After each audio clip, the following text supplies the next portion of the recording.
yesterday and ਆਪਾਂ ਅਜੇ SP SP2 SP3 ਤੱਕ discuss ਕਰ ਲਿਆ ਸੀ ਠੀਕ ਹੈ so today we need to discuss the remaining hybridizations first of all SP3D sir इस चैप्टर के नोट्स मिले हैं इस चैप्टर के नोट्स नहीं SP3D now SP3D hybridization में we need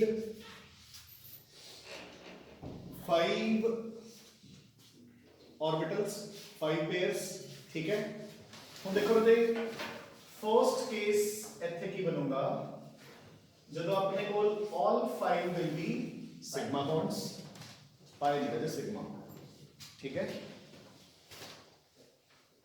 दूसरा case 4 sigma plus 1 lone pair third 3 sigma plus 2 lone pairs and lastly 2 sigma plus 3 lone pairs clear है सो आ चार केसेस बननगे अपने को इस दी एग्जांपल PF5 या PCl5 क्योंकि फास्फोरस दे आउटर शेल कितने इलेक्ट्रॉन्स हैं 5 वो पंजों के पंजों की हो जाएंगे शेयर डन देखो तुसी एग्जांपल्स खुद भी क्रिएट कर सकते हो मैं अगली बार तो सिखाना है ये कोई जरूरी नहीं कि आपन जेडी एग्जांपल पेपर चाहोगी होगी ठीक है ना इधर देखो नाउ PF5 एंड PCl5 उसके बाद भी हम प्रैक्टिस करेंगे हम देखो ये phosphorus the outer shells we'll see कि phosphorus the outer shells there are 5 electrons all 5 will get shared with 5 chlorine atoms ठीक है to form 5 sigma bonds ठीक है ना हम देखो तो उस करके आप कमांगे hybridization is sp3d according to sp3d the shape should be trigonal bipyramidal so trigonal bipyramidal की होगी एंड आप कमांगे कि उसदे ਵਿੱਚ दो टाइप ਦੇ बॉन्ड्स होंगे सुन लो रे तीन equatorial bonds in the plane ਤੇ दो एक्सियल बॉन्ड्स ਜਿਹੜੇ ਕਿ ਪਿਰਾमिड्स ਦਾ ਕੰਮ ਕਰਨਗੇ इक्वेटोरियल बॉन्ड्स आपस ਵਿੱਚ 120 डिग्री ਤੇ ਹੋਣਗੇ एक्सियल बॉन्ड्स आपस ਵਿੱਚ 180 डिग्री ਤੇ इक्वेटोरियल एंड एक्सियल आपस ਵਿੱਚ 90 डिग्री ਤੇ इंपॉर्टेंट क्वेश्चन ਇਹਦੇ ਵਿੱਚ ਕੀ ਆਉਂਦਾ ਹੁੰਦਾ ਰਹੇ ठीक है both for +1 as well as +2 point of view +1 ਚ ਕਿਉਂ ਕਿਉਂਕਿ केमिकल बॉन्डिंग है +2 ਚ ਕਿਉਂ ਕਿਉਂਕਿ ਜਿਹੜੀ ਨਾਈਟ੍ਰੋਜਨ ਫੈਮਿਲੀ ਹੈ ਨਾਈਟ੍ਰੋਜਨ ਫਾਸਫੋਰਸ ਵਾਲੀ ਉਹ +2 ਚ है ना +1 ਚ ਆਪਾਂ ਨੂੰ ਸਿਰਫ 4 ਹੈ ਪਹਿਲੀ ਦੂਜੀ फिर बोरॉन फैमिली फिर कार्बन ठीक है ना सो क्वेश्चन ਕੀ ਆਉਂਦਾ ਹੁੰਦਾ ਹੈ ਕਿ all these bond lengths are equal in length ਜਿਵੇਂ ਆਪਾਂ ਨੇ ਕਿਹਾ ਸੀ ਨਹੀਂ ਇਹਨਾਂ ਦੀ bond length ਛੋਟੀ ਹੁੰਦੀ ਹੈ ਐਕਸੀਅਲ ਦੀ ਵੱਡੀ ਹੁੰਦੀ ਹੈ ਉਹਦਾ ਰੀਜ਼ਨ ਕੀ ਹੈ ਦੇਖੋ ਇਹਦੇ ਨੋਟਸ ਦੇ ਵਿੱਚ ਮੈਂਸ਼ਨਡ ਹੈ ਪੜ੍ਹ ਸਕਦੇ ਹੋ ਬਟ ਇੱਥੇ ਮੈਂ ਤੁਹਾਨੂੰ ਇੱਕ ਵਾਰੀ ਥਿਓਰੇਟਿਕਲੀ ਐਕਸਪਲੇਨ ਕਰ ਦਿੰਦਾ ਦੇਖੋ ਇਹਦੇ ਧਿਆਨ ਨਾਲ ਆਪਾਂ ਕਹਾਂਗੇ ਕਿ अपने को 3 इलेक्ट्रॉन पेयर्स इक्वेटोरियल ते ने 2 इलेक्ट्रॉन पेयर्स एक्सियल ते आप कोई भी इक्वेटोरियल बॉन्ड चक लो आला डन जेडे इसके इलेक्ट्रॉन्स है उन्होंने कौन-कौन रिपेल कर रहे हैं दो ता आवले पेयर 120 तो दो आवले पेयर 90 तो किदे रिपल्शन ज्यादा होगी 120 तो के 90 तो 90 तो जेड़ा पास होगा एक एंगल ऐदा एक एंगल ऐदा तो जेड़ा नेड़े है ओदे इलेक्ट्रॉन्स ज्यादा रिपेल करेंगे वो दूर जाऊगा सो एक इक्वेटोरियल बॉन्ड नु रिपल्शन मिल रही है दो बॉन्ड्स 120 दो बॉन्ड्स 90 तो 90 दी रिपल्शन ज्यादा 120 दी ओदे मुकाबले कुछ नहीं हुन ਆਪਾਂ कोई भी एक एक्सियल चक लो आपना इनको कौन-कौन रिपेल कर रहे हैं एक बॉन्ड 180 थे बट तीन बॉन्ड 90 थे जो 390 तो कर रहे हैं जेडे कि ज्यादा रिपेल करते हैं तो नेचुरल है इनु नेट रिपल्शन ज्यादा मिलती है ਜਦੋਂ नेट रिपल्शन ज्यादा मिलू ਇਹਦੇ ਇਲੈਕਟ੍ਰॉन्स ਦੂਰ ਚਲੇ ਜਾਣਗੇ ਬੌਂਡ ਲੈਂਥ ਇੰਕਰੀਜ਼ ਹੋਗੀ done yes so this is important ਹੁਣ ਇਸੇ ਚੀਜ਼ ਨੂੰ ਆਪਾਂ अच्छा VSEPR थ्योरी च सिर्फ वही शेप्स आ सकती है ਜਿਹੜੀਆਂ ਆਪਾਂ ਨੇ ਗੱਲ ਕੀਤੀਆਂ बट चलो स्टिल अगर PCl5 भी आ जाता है तो ਆਪਾਂ ਸਾਰੀ ਇਹੀ ਚੀਜ਼ ਬਸ ਕਿਵੇਂ ਲਿਖਾਂਗੇ in case of PF5 या PCl5 phosphorus is the central atom which has 5 electrons in its outermost shell. It uses its 5 electrons to form 5 covalent bonds with 5 chlorine या fluorine atoms. ठीक है? So there are 5 pairs of electrons brackets 5 bond pairs. ठीक है? According to VSEPR theory, the force of repulsion between 5 pairs would be minimum if they lie. ਇਹਦੇ ਚ ਹੁਣ ਆਪਾਂ ਇੱਕ ਸਿੰਗਲ ਐਂਗਲ ਤਾਂ ਮੈਂਸ਼ਨ ਨਹੀਂ ਕਰਦੇ, ਠੀਕ ਹੈ? If it assumes a trigonal bipyramidal shape. Done. फिर ਆਪਾਂ मार्क्स देख ਲਾਂਗੇ। ਜੇ ਤਾਂ 2 ਨੰਬਰ ਦਾ ਕੁਐਸਚਨ ਹੈ ਇੱਥੇ ਛੱਡ ਦਾਂਗੇ ਡਾਇਗਰਾਮ ਬਣਾ ਕੇ। ਜੇ 3 ਨੰਬਰ ਦਾ ਕੁਐਸਚਨ ਹੈ ਫਿਰ ਆਪਾਂ ਐਕਸਪਲੇਨ ਕਰਾਂਗੇ। there are two types of bonds, 3 equatorial 2 axial, ਦੋਨਾਂ ਦੇ ਵਿੱਚ n ਐਂਗਲਸ। ਡਨ ਜੀ? यस ਹੋ ਗਿਆ। ਆ ਹੁਣ ਦੇਖੋ ਆਪਾਂ ਐਗਜ਼ਾਮਪਲਸ ਕਿਵੇਂ ਕ੍ਰੀਏਟ ਕਰਦੇ ਹਾਂ। 4 ਸਿਗਮਾ ਇੱਕ ਲੋਨ ਪੇਅਰ।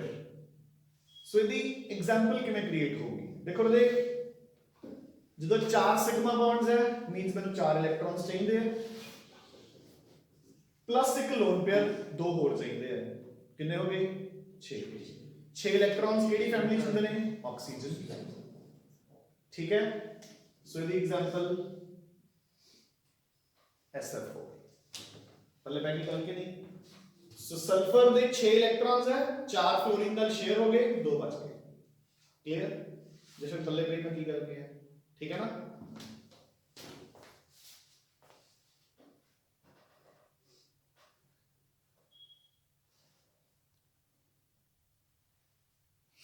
नाउ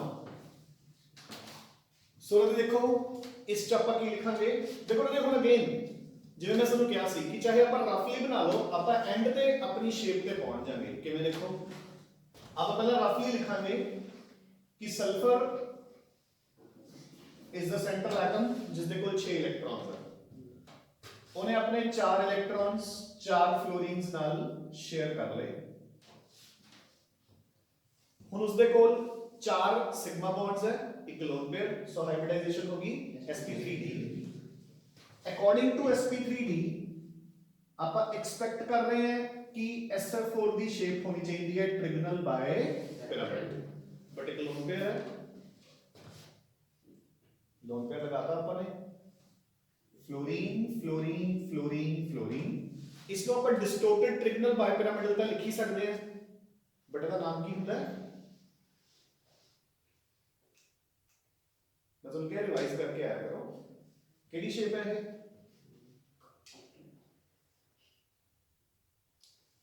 ਕਿਹੜੀ ਸ਼ੇਪ ਹੈ ਬਈ? चलो ਆਪਾਂ ਸਿੱਧਾ ਕਰਕੇ ਲਿਖ ਦਿੰਦੇ ਹਾਂ। ਇੱਧਰ ਦੇਖੋ ਇਹਦੇ ਚ ਹੈ ਨਹੀਂ, ਇਹਦੇ ਚ ਨਹੀਂ ਬਤੇ ਚਲੋ ਠੀਕ ਹੈ ਪਹਿਲਾਂ ਹਿੰਟ ਹੀ ਦੇਖ ਲਾ। ਦੇਖ ਬੜਾ ਦੇਖ ਸ਼ਾਬਾਸ਼ ਦੇਖ ਲੈ ਯਾਰ ਇਹਨੂੰ ਡਾਇਲੌਗ ਮਾਰਨਾ ਡਾਇਲੌਗ ਮਾਰ ਦੇ ਲੋਗੇ ऐसे भेजा उसे नहीं उसे बेटा। हाँ जी देख यार जल्दी मैंने भी 10 page number.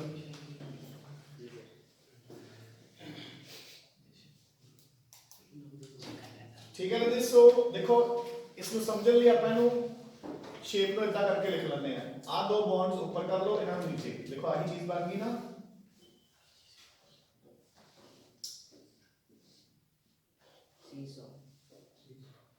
Done. So this is called a seesaw shape. A stand आज थे बच्चे बैठे होंगे। Done. So अपन लिखांगे distorted trigonal bipyramidal या बिल्कुल टुकड़ी केड़ी है? seesaw। Clear?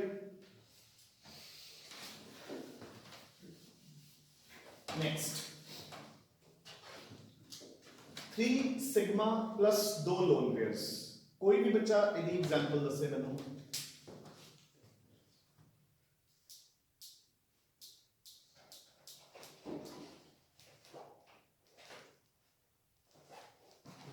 ਚਲੋ ਆਈ ਦੱਸ ਦਿਓ ਕਿ ਸੈਂਟਰਲ ਐਟਮ ਦੇ ਆਊਟਰ ਮੋਸਟ ਸ਼ੈਲ 'ਚ ਕਿੰਨੇ ਇਲੈਕਟ੍ਰॉन्स ਹੋਣਗੇ 7 ਇਹ ਦੋ ਲੋਨ ਪੇਅਰ ਹੈ ਕਿੰਨੇ ਹੋ ਗਏ 4 3 ਸਿਗਮਾ 7 7 ਕਿਹਦੇ ਕੋਲ ਹੁੰਦੇ ਨੇ ਫਲੋਰੀਨ ਕਲੋਰੀਨ ਬ੍ਰੋਮੀਨ ਆਇਓਡੀਨ ਸੋ ਕਲੋਰੀਨ ਕੋਲ 7 ਹੈਗੇ ਨੇ 3 ਉਸਨੇ ਯੂਜ਼ ਕਰ ਲਏ ਡਨ यस सर अगेन देखो आप लिखेंगे क्लोरीन सेंट्रल एटम है जिसके कोल देयर आर 7 इलेक्ट्रॉन्स ਤੁਸੀਂ ਕੋਈ ਵੀ 3 ਇਲੈਕਟ੍ਰॉन्स ਨੂੰ 3 ਫਲੋਰੀਨਸ ਦੇ ਨਾਲ ਸ਼ੇਅਰ ਕਰ ਲਿਆ ਸੋ 3 sigma 2 loan pair sp3d sp3d ਦੇ according again the normal shape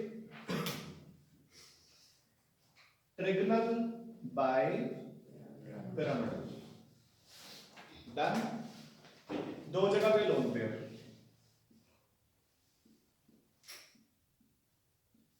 KD shape बनी सो देखो अपन इसको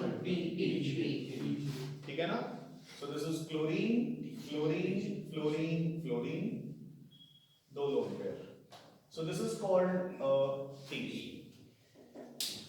ठीक है राजे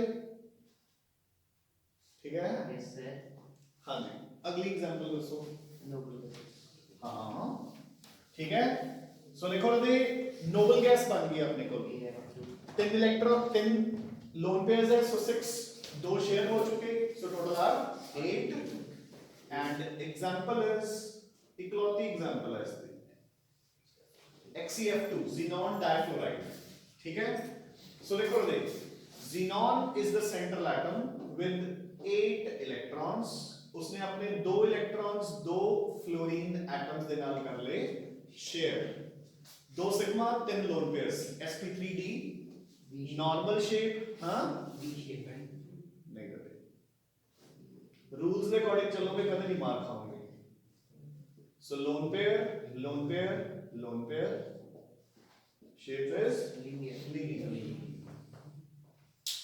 ठीक है ਉੱਥੇ ਕੋਈ ਨਹੀਂ ਐਕਸਪੈਕਟ ਕਰਦਾ ਕਿ ਤੁਸੀਂ ਇਦਾਂ ਬਣਾਓ ਇਹ ਤੁਹਾਡੇ ਲਰਨ ਕਰਨ ਲਈ ਹੈ ਜੇ ਹੁਣ ਦੇਖੋ ਸਪੋਜ਼ ਉੱਥੇ ਕੁਐਸਚਨ ਆਉਂਦਾ ਹੈ ਦੇਖੋ ਰਾਜੇ ਤੁਹਾਨੂੰ ਕੁਐਸਚਨ ਆਉਂਦਾ ਹੈ give the hybridisation of xenon and the structure ਜਾਂ ਜਿਓਮੈਟਰੀ ਆਫ XeF2 ਠੀਕ ਹੈ ਨਾ give the geometry of XeF2 and hybridisation of xenon in it ਜੇ ਤੁਸੀਂ ਇਦਾਂ ਲਿਖਿਆ ਹੋਵੇ ਨਾ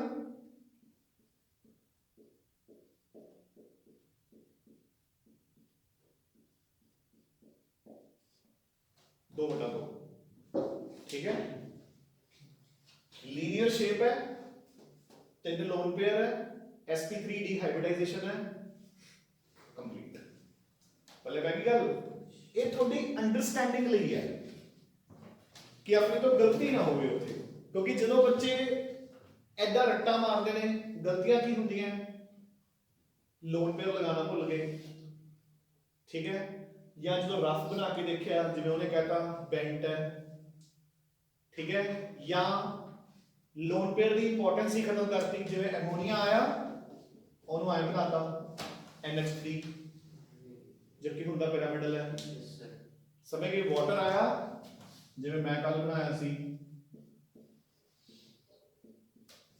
ठीक है ना बट हुंदा किहड़ा हां ठीक है ना डिस्टॉर्टेड टेट्राहेड्रल या बेंट ठीक है ना सो कहने का मतलब की है कि ये सानू तां सिखाया जाता है कि +2 ਦੇ ਐਂਡ ਤੱਕ ਜਾਂਦੇ ਜਾਂਦੇ ਜਦੋਂ ਤੱਕ ਆਪਾਂ जेई मेंस ਜਾਂ नीट ਚ ਬੈਠਣਾ ਹੈ ਆਪਾਂ ਨੂੰ ਬਹੁਤ ਬੁਰੀ ਤਰ੍ਹਾਂ ਰੱਟ ਜੇ ਕਿਵੇਂ ਰਟਿਆ ਹੋਣਾ ਚਾਹੀਦਾ ਹੈ ਐਦਾਂ कि अगर हाइब्रिडाइजेशन अपनी sp3d आ गई देखो रे ਤੁਹਾਨੂੰ क्वेश्चन आई सॉल्व करना आना चाहिए है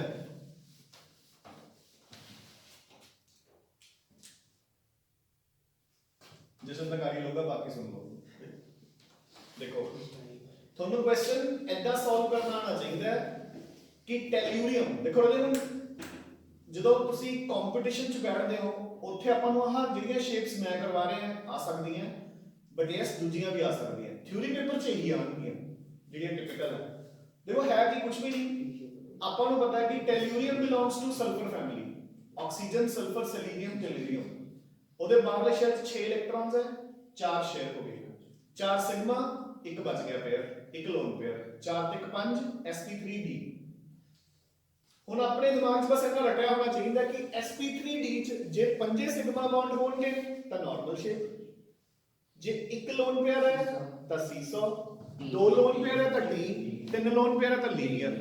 ਇੱਥੇ ਇੱਕ ਲੋਨ ਪੇਅਰ ਹੈ ਤਾਂ ਸੀਸੋ ਸ਼ੇਪ। That's it. ਮੇਰੀ ਗੱਲ ਸਮਝ ਗਏ ਨਾ? ਬਸ ਆਪਾਂ ਨੇ ਸਿਰਫ ਇੰਨਾ ਹੀ ਕਰਨਾ ਉੱਥੇ। ਸਰ ਵੈਸੇ ਬੈਂਡ ਕਿਹੜੀ ਹੋ ਸਕਦਾ? ਮੁਝੇ ਨਹੀਂ ਹੈਗਾ। ਕਿਉਂ ਨਹੀਂ ਹੋ ਸਕਦਾ? ਉਹ ਬਾਤ ਦੀ ਗੱਲ ਹੈ, ਨਹੀਂ ਹੈਗਾ। ਤੂੰ ਕਰ ਸਕਦਾ। ਮੇਰੀ ਗੱਲ ਨੂੰ ਸਮਝੋ। ਆਪਾਂ ਇਸ ਦੇਖੋ ਪਤਾ ਕੀ ਹੈ, ਜਿਹੜੀ ਸਾਇੰਸ ਹੁੰਦੀ ਹੈ ਨਾ, science gives U N explanation ਕਿ ਇਦਾਂ ਕਿਉਂ ਹੋ ਰਿਹਾ ਹੈ। ਠੀਕ ਹੈ ਨਾ?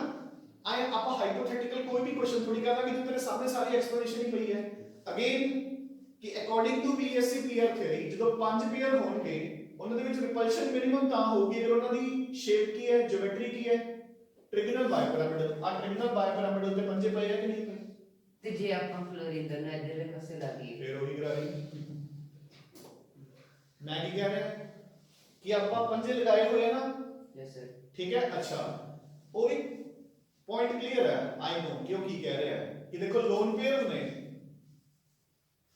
ਆਪਾਂ ਲੋਨ ਪੇਅਰਸ ਨੂੰ ਐਕਸੀਅਲ ਤੇ ਲਗਾ ਦੋ, ਆ ਫਲੋਰਿੰਗ ਤੇ ਲਗਾ ਦੋ।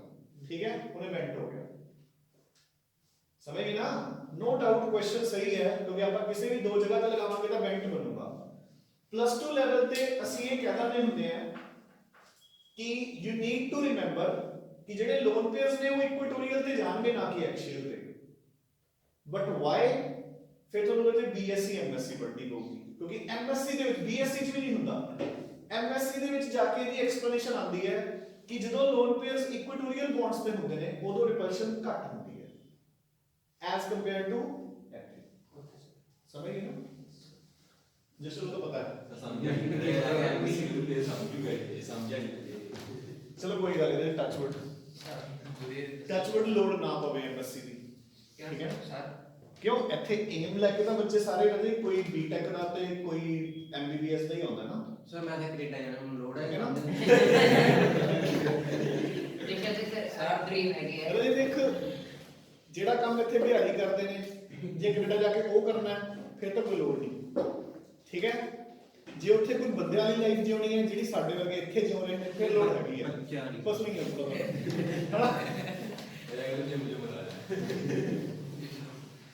ਸਮਝ ਗਿਆ ਨਾ? ਸਰ ਕ੍ਰੀਏਚਰ ਹੈ ਕਿ ਉੱਥੇ ਪੰਜਾਬੀਆਂ ਨੇ ਕੀ ਕਰਨਾ ਹੁੰਦਾ ਹੈ, ਇੱਥੋਂ ਜਾਂਦੇ ਨੇ ਸਭ ਤੋਂ ਪਹਿਲਾਂ 에어ਪੋਰਟ ਤੇ ਉਤਰ ਕੇ ਫਿਰ ਆਪਣੀ ਯੂਨੀਵਰਸਿਟੀ ਦੇਖਦੇ ਨੇ, ਬਸ ਉਹਨੂੰ ਦੇਖਦੇ ਹੀ ਨੇ ਬਾਹਰ। ਠੀਕ ਹੈ, ਉਸ ਤੋਂ ਬਾਅਦ ਚ ਨਹੀਂ ਉਹ ਤਾਂ ਦਿੱਲੀ ਤੋਂ ਸ਼ੁਰੂ ਕਰ ਦਿੰਦੇ ਆ, ਦਿੱਲੀ ਦਾ ਵੀ ਵਾਵਾ ਵਧੀਆ। ਫਿਰ ਇਸ ਤੋਂ ਬਾਅਦ ਸਿੱਧਾ ਆਪਣੇ ਗੁਰਦੁਆਰੇ ਜਾਂਦੇ ਆ, ਉੱਥੇ ਉਹਨਾਂ ਨੂੰ ਆਪਣੇ ਪੰਜਾਬੀ ਟੱਕਰ ਜਾਂਦੇ ਨੇ, ਫਿਰ ਉਹ ਖੇਤਾਂ ਦਾ ਐਡਰੈਸ ਦੱਸਦਾ ਵੀ ਇੱਥੇ ਇੱਥੇ ਖੇਤ ਨੇ ਕੰਟਰੀ 'ਚ, ਬਸ ਅਗਲੇ ਸਵੇਰੇ ਉੱਥੇ ਹੁੰਦੇ ਨੇ ਸਵੇਰੇ 6 ਵਜੇ। Best of luck. ਨਹੀਂ ਸਰ ਆਪਾਂ ਨਹੀਂ ਬੇਟਾ ਤੈਨੂੰ ਇਹਦੀ ਕੋਈ ਲੋੜ ਨਹੀਂ। ਇੰਪੋਰਟੈਂਸ ਲੱਗਣਾ ਆਪਾਂ ਕੀ ਲੱਗਣਾ ਹੈ ਕੁਝ ਨਹੀਂ। ਚਲੋ ਕੋਈ ਗੱਲ ਅਸੀਂ ਨਹੀਂ। ਕਿਸ ਤਰ੍ਹਾਂ ਨਹੀਂ ਚਲੋ ਰਦੇ ਪੜੋ, ਦੇਖੋ ਪਤਾ ਕੀ ਹੈ ਮਤਲਬ ਦੇ ਵਿਲ ਰਿਸਪੈਕਟ ਯੂ ਅ ਲੋਟ ਜੇ ਪੜ ਲਓਗੇ। ਹਾਂਜੀ ਸਰ। MIT ਜਾਊਗਾ ਪ੍ਰੈਜੈਂਟੇਸ਼ਨ ਦਾ। ਹਾਂ? MIT ਜਾਊਗਾ। ਉਹ ਫਿਰ ਕੀ ਹੋਗਾ? ਉਹ ਕੀ ਬਸ ਰਹਿੰਦੇ ਹੀ। ਉਹ ਕਾਰ ਹੋ ਗਈ। ਚਲੋ ਆ ਜਾਓ ਯਾਰ, ਸ਼ਾਬਾਸ਼। ਪੜੋ ਯਾਰ ਤੁਸੀਂ ਕਿੱਧਰ ਕਰਨਾ ਹੈ? ਸਾਇੰਸ ਤੋਂ ਸਿੱਖੋ ਪੜਨਾ। ਮੈਂ ਤਾਂ ਬੋਲਣਾ ਨਹੀਂ। ਚਲੋ ਐਨੀਵੇਜ਼, ਕੱਲ ਆਪਾਂ ਅੱਧੀ ਕਲਾਸ ਲੰਘ ਗਈ ਬੈਗ ਨਹੀਂ ਕਰ ਰਹੇ ਸੀ ਫਿਜ਼ਿਕਸ ਦੀ ਕਲਾਸ 'ਚ। ਜੇ ਉਹ ਪੜ੍ਹਾਈ 'ਚ ਗਵਾਚਿਆ ਹੋਇਆ ਸਾਨੂੰ ਪਤਾ ਹੀ ਨਹੀਂ ਸੀ। ਕੀ ਗੱਲ ਹੈ, ਥੋੜਾ ਧਿਆਨ ਹੀ ਨਹੀਂ ਕੰਮਾਂ ਕਰਨੀ ਹੈ, ਮੈਂ ਕੰਫਰਟੇਬਲ ਹੋ ਕੇ ਬੈਠਾ, ਬੈਗ ਲਾ ਕੇ ਬੈਠਾ, ਉਹ ਬੱਚੇ ਨੂੰ ਪਤਾ ਹੀ ਨਹੀਂ ਲੱਗਿਆ। ਸੱਜੇ ਦੇ ਬੈਗ ਲਾ ਉਹਨੇ ਸਰ ਕੁਝ ਮਿਸ ਸਹੀ ਗੱਲ ਹੈ। ਦੇਖੋ ਨਾਲੇ ਉਹਦਾ ਮਿਸ ਨਾਲੇ ਦੂਜੇ ਬੱਚਿਆਂ ਨੂੰ ਡਿਸਟਰਬ ਕਰੂ। Yes sir yes. ਬਾਕੀ ਉਹ ਤਾਂ ਉਹਨੇ ਸੋਚਿਆ ਹੀ ਨਹੀਂ, ਉਹਨੂੰ ਬਸ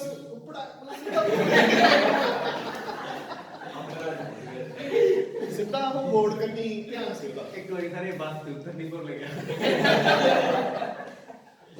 ਉਹ ਪਿਛਲਾ ਲੈਕਚਰ ਚੱਲ ਰਿਹਾ ਉਹ ਦਿਮਾਗ 'ਚ ਮੋਬਾਈਲ ਜਾਓ ਕਿਹੜੀ ਸਾਈਡ। ਚਲੋ ਆ ਜਾਓ।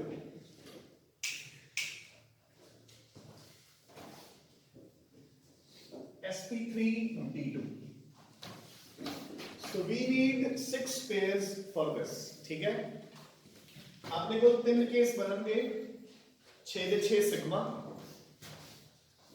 5 सिग्मा एक lone pair, 4 sigma 2 lone pair. इस तो ज्यादा केस पॉसिबल ही नहीं। ਆਪਾਂ ਇਹ ਨਹੀਂ ਕਹਿ ਸਕਦੇ ਕਿ 3 ਸਿਗਮਾ ਤੇ 3 ਲੋਨ ਪੇਅਰ ਕਿਉਂ ਨਹੀਂ, ਕਿਉਂਕਿ 3 ਲੋਨ ਪੇਅਰ ਨਾਲ ਕਿੰਨੇ ਇਲੈਕਟ੍ਰॉन्स ਹੋ ਗਏ 6 ਤੇ 3 9 9 ਪੋਸੀਬਲ ਹੀ ਨਹੀਂ। 8 ਹੀ ਹੈ ਆਪਣੇ ਕੋਲ ਮੈਕਸਿਮਮ ਆਊਟਰ ਸ਼ੈਲ ਚ। ਠੀਕ ਹੈ ਜੀ, ਸੋ ਆ ਸੀਨ ਬਣ ਗਿਆ। ਨਾਓ 6 ਸਿਗਮਾ ਦਾ ਕੇਸ ਹੋ ਜੇ सल्फर हेक्साफ्लोराइड, ठीक है, normal shape, octahedral, sulphur hair,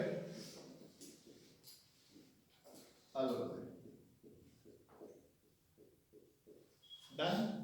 shape is octahedral, hybridisation is sp3 हाँ जी। अगले दी एग्जांपल बता देंगे। हाँ वैसे BrF5 या IF5 इको गल, क्योंकि क्लोरीन का खुद का साइज छोटा है, ਉਹਦੇ ਆਲੇ ਦੁਆਲੇ 5 ਫਲੋਰੀਨਸ ਨਹੀਂ ਆ ਸਕਦੇ। ਠੀਕ ਹੈ, ਸੋ BrF5, ਸੋ ਕੀ ਹੋਊਗਾ ਜੀ, ਦੇਖੋ ਨਾਰਮਲ ਸ਼ੇਪ ਬਣ ਰਹੀ ਹੈ ऑक्टाहेड्रल ब्रोमीन। ਹਾਂਜੀ, ਇੱਥੇ ਆਪਾਂ ਨੇ ਲੋਨ ਪੇਅਰ ਲਗਾਉਣਾ ਹੈ ਜੇ ਐਕਸੀਅਲ ਦੇ ਉੱਤੇ, ਕਿਸੇ ਵੀ ਐਕਸਿਸ ਦੇ ਉੱਤੇ ਲਗਾਓ। ਡਨ। शेप की बन गई स्क्वायर पिरामिड। देखो ਇਹਦਾ ਨਾਮ ਕੀ ਹੈ, ਜਾਂ ਤਾਂ ऑक्टाहेड्रल ਜਾਂ स्क्वायर बाइपिरामिडल, कोई दो पिरामिड ने, ਇੱਥੇ ਇੱਕ ਰਹਿ ਗਿਆ ਤਾਂ स्क्वायर पिरामिड। डन।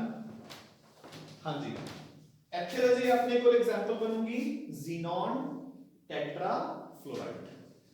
ठीक है, 4 शेयर हो जाएंगे ਤੇ 2 ਲੋਨ ਪੇਅਰ ਬਚ ਜਾਣਗੇ। ਸੋ ਆਪਣੇ ਕੋਲ ਦੋਨੋਂ ਐਕਸਿਸ ਦੇ ਉੱਪਰ loan pair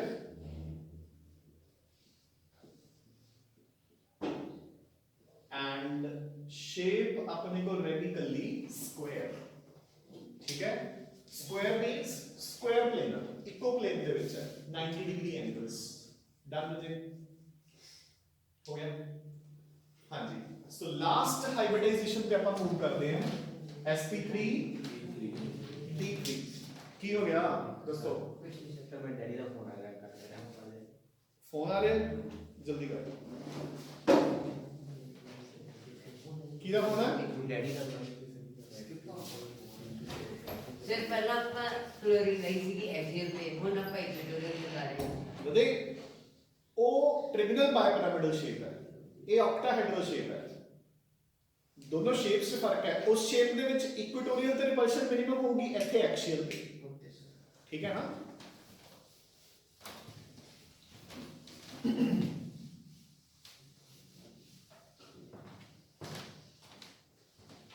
other way। So next is sp3d3। ਇਹਦੇ ਚ ਆਪਣੇ ਕੋਲ ਦੋ ਹੀ ਕੇਸ ਬਣਨਗੇ, ਜਾਂ ਤਾਂ all 7 सिग्मा या फिर 6 sigma plus 1 lone pair. Done. So देखो जी 7 सिग्मास ਦੇ ਨਾਲ ਆਪਣੇ ਕੋਲ, अच्छा example is IF7।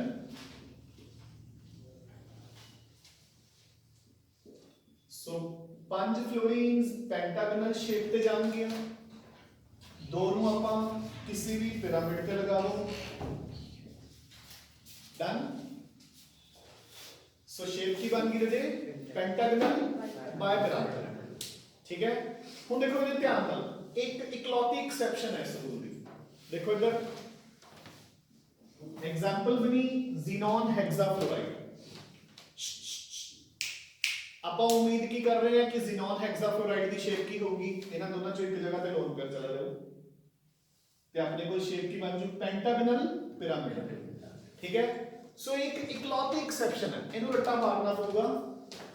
6 lone pair, sorry 6 sigma एक लोन पेयर 7 शेप बनी, सॉरी हाइब्रिडाइजेशन बनी sp3d3। ਉਹਦੇ ਅਕੋਰਡਿੰਗ ਨਾਰਮਲ ਸ਼ੇਪ ਬਣੀ ਪੈਂਟਾਗੋਨਲ ਬਾਇਪਿਰਾਮਿਡਲ, ਪਰ XCF6 ਦੀ ਆਪਾਂ ਨੇ 6 ਦੇ ਹਿਸਾਬ ਨਾਲ ਨਾਰਮਲ ਸ਼ੇਪ ਬਣਾਣੀ ਹੈ, ਕਿਹੜੀ? ऑक्टाहेड्रल। ਇਹ ਇਕਲੌਤੀ ਐਕਸੈਪਸ਼ਨ ਹੈ। XCF6 ਆਏ ਬਣਾ ਕੇ, बट शेप ऑक्टाहेड्रल नहीं लिखनी क्योंकि एक लोन पेयर भी है, तो थोड़े जे बॉन्ड इधर उधर हो जाएंगे, तो ਆਪਾਂ ਲਿਖਾਂਗੇ डिस्टॉर्टेड ऑक्टाहेड्रल। डन। सो इसकी शेप होगी Raje distorted octahedral. Clear? Done with it, I hope. Yes, sir. Clear? So this completes your hybridization. ठीक है? Chemical bonding ਦੇ ਵਿੱਚੋਂ ਆਪਾਂ ਨੇ ਜਿੰਨੇ ਵੀ ਮੇਨ ਟੌਪਿਕਸ ਸੀਗੇ ਉਹ ਸਾਰੇ ਰਿਵਾਈਜ਼ ਕਰ ਲਏ. Today it is Friday. ਕੱਲ ਟੈਸਟ ਦਿੱਤਾ ਹੋਇਆ ਇਸ ਦਾ ਹਾਂਜੀ ਕਰ ਲਓਗੇ chemical bonding ਕਰ ਗਿਆ ਕੱਲ ਹੀ ਹੋਇਆ ਸੀ. ਚਲੋ 1 ਮਿੰਟ ਹਲੇ ਨਾ ਉਹ ਹਾਰਡ ਕਾਪੀਜ਼ ਮੈਂ ਤੋਂ ਲਿਆਂਦੀਆਂ ਨਹੀਂ ਆ ਮੈਂ ਕੱਲ ਨੋਟਸ ਦੇ ਦੂੰਗਾ. Yes, sir. ਪਰਸੋਂ ਆਪਾਂ ਮਤਲਬ ਮੰਡੇ ਨੂੰ ਆਪਾਂ ਟੈਸਟ ਰੱਖਾਂਗੇ. Okay, sir. ਕੱਲ we'll start off with the revision of states of matter. ਠੀਕ ਹੈ Thermodynamics से equilibrium start कर दो. ਚਲੋ ਉਹ ਵੀ ਥੋੜੇ ਜਿਹੇ ਕਿਸੇ ਬੱਚੇ ਨੇ ਕਿਹਾ ਸੀ ਕਦੇ ਮਤਲਬ ਕਿ ਸਰ ਪਹਿਲਾਂ states of matter ਕਰਾ ਦਿਓ ਤੇ since he is not present at the moment ਹੈ ਨਾ ਤਾਂ ਆਪਾਂ ਡਿਸੀਜਨ ਚੇਂਜ ਕਰ ਦਿੰਦੇ ਹਾਂ. ਤਾਂ we'll start off with equilibrium. Done? ठीक है पहला इक्विलिब्रियम करांगे फिर स्टेट्स ऑफ मैटर करांगे ओ सॉरी फिर थर्मोडायनामिक्स करांगे फिर स्टेट्स ऑफ मैटर करांगे उस तो बाद ਆਪਾਂ ਰਿवीजन रोक के पहले टेस्ट रखांगे क्योंकि ये मेन चैप्टर्स अपने रिवाइज हो जाएंगे. अच्छा नाल नाल ऑर्गेनिक ਦੇ ਟੈਸਟ ਆਪਾਂ ਸਟਾਰਟ ਕਰਾਂਗੇ ਅਗਲੇ ਕੰਪਲੀਟ ਹੋ ਗਈ ਸਰ ਸਾਰੀ ਕੰਪਲੀਟ ਹੋ ਗਈ ਠੀਕ ਹੈ ਨਾ ਜਿਹੜਾ ਮਤਲਬ ਐਡਾ ਕੰਪਲੀਟ ਨਹੀਂ ਹੋਗੀ ਜਿਹੜਾ ਪੋਰਸ਼ਨ ਇਸ ਵਾਰ ਸਿਲੇਬਸ 'ਚ ਹੈ ਉਹ ਸਾਰਾ ਕੰਪਲੀਟ ਹੋ ਗਿਆ. ਠੀਕ ਹੈ ਨਾ ਕਿਉਂਕਿ ਜਿਹੜੇ ਬੱਚਿਆਂ ਨੇ ਮਤਲਬ ਅੱਗੇ ਕੰਪੀਟੀਸ਼ਨ ਦੀ ਤਿਆਰੀ ਨਹੀਂ ਕਰਨੀ ਉਹਨਾਂ ਨੂੰ ਹੋਰ ਕੁਝ ਕਰਨ ਦੀ ਲੋੜ ਨਹੀਂ. ਜਿਹੜੇ ਕਰਨਗੇ ਉਹਨਾਂ ਨੂੰ ਕਰਾਵਾਂਗੇ ਉਹ ਠੀਕ ਹੈ ਨਾ. Clear? So we'll start off with chemical equilibrium on ਮਤਲਬ ਕੱਲ੍ਹ ਸੌਰੀ ਟੁਮਾਰੋ ਠੀਕ ਹੈ ਔਨ On Saturday. ਔਨ ਕਿੱਥੋਂ ਬਾਅਦ ਜਿਵੇਂ ਕੈਨੇਡਾ ਯਾਰ ਔਨ ਟੁਮਾਰੋ ਤੇਰਾ ਪਾਸਪੋਰਟ ਹੀ ਨਹੀਂ ਬਣਦਾ ਮੈਨੂੰ ਲੱਗਦਾ ਨਹੀਂ ਸਰ ਇੰਗਲਿਸ਼ ਵਿੱਚ ਕਰਨਾ ਵਧੀਆ ਹੈ ਹਾਂ ਇੰਗਲਿਸ਼ ਕਰਨਾ ਵਧੀਆ ਹੈ ਇਹ ਮੁੱਦਾ ਹੈ ਇਸ਼ਾ ਸਾਰੇ ਸਿਲੈਕਟ ਹੀ ਵਧੀਆ ਹੈ ਬਚਪਨ ਤੋਂ ਹੀ ਤਾਂ ਪਾਕਿਸਤਾਨ ਆਫਟਰ ਆਲ ਵਕੀਲ ਨੇ ਕਿ ਨਹੀਂ आइंस्टाइन को फेल करने का है. ਚਲੋ ਅਰੇ ਕੱਲ ਆਪਾਂ ਇਕੁਇਲਿਬ੍ਰੀਅਮ ਸਟਾਰਟ ਕਰਾਂਗੇ ਅਗੇਨ ਆਈ ਰਿਪੀਟ ਮੰਡੇ ਨੂੰ ਕੈਮੀਕਲ ਬੌਂਡਿੰਗ ਦਾ ਟੈਸਟ ਹੋਊਗਾ. ਠੀਕ ਹੈ ਥੈਂਕ ਯੂ